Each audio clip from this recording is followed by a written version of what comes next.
Sebuah keputusan mengejutkan datang dari seorang personel kepolisian di Sulawesi Utara. Aibda Vicky Aristo Katiandago, seorang penyidik yang dikenal gigih mengungkap kasus korupsi, memilih untuk menanggalkan seragam coklatnya. Pengunduran diri ini bukan tanpa sebab. Di balik keputusannya, tersimpan cerita tentang integritas yang diuji saat dirinya tengah menangani kasus korupsi besar yang diduga melibatkan pejabat penting. Kini, alih-alih berada di ruang penyidikan, Vicky justru tampak bahagia menjalani hari-harinya sebagai penjual kopi. Bagaimana perjalanan lengkapnya? Simak laporan selengkapnya. Sebelum memutuskan mundur, Aibda Vicky menjabat sebagai Kepala Unit Tindak Pidana Khusus Satreskrim Polres Minahasa. Sejak tahun 2021, ia menjadi ujung tombak dalam menangani perkara atensi publik, yakni dugaan korupsi pengadaan tas ramah lingkungan dalam program Bupati Minahasa tahun 2020. Perjuangan Vicky mengungkap kasus ini tidaklah instan.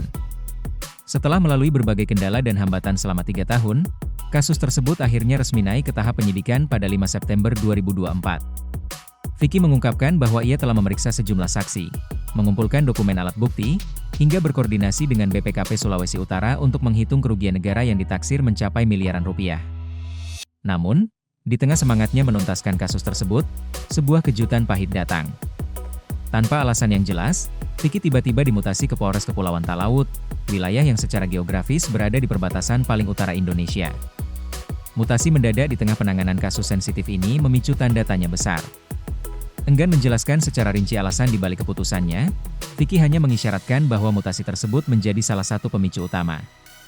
Baginya, integritas tidak bisa ditawar.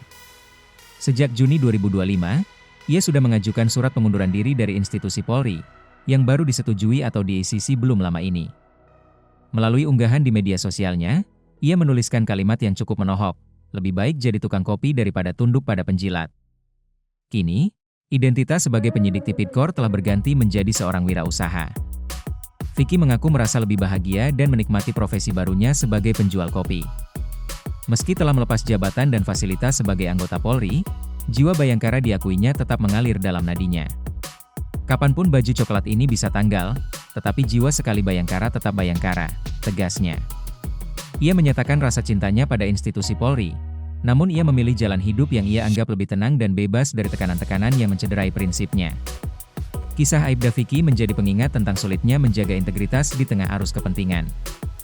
Meski kini hanya menyajikan secangkir kopi, bagi Vicky, kejujuran jauh lebih nikmat daripada pangkat yang dipaksakan untuk berkompromi. Hingga saat ini, pihak Polda Sulawesi Utara melalui Kabid Humas Kombes Pol Alam Syah Parulian belum memberikan respons detail terkait video viral dan pengunduran diri anggotanya tersebut. Baca berita selengkapnya di www.hops.id.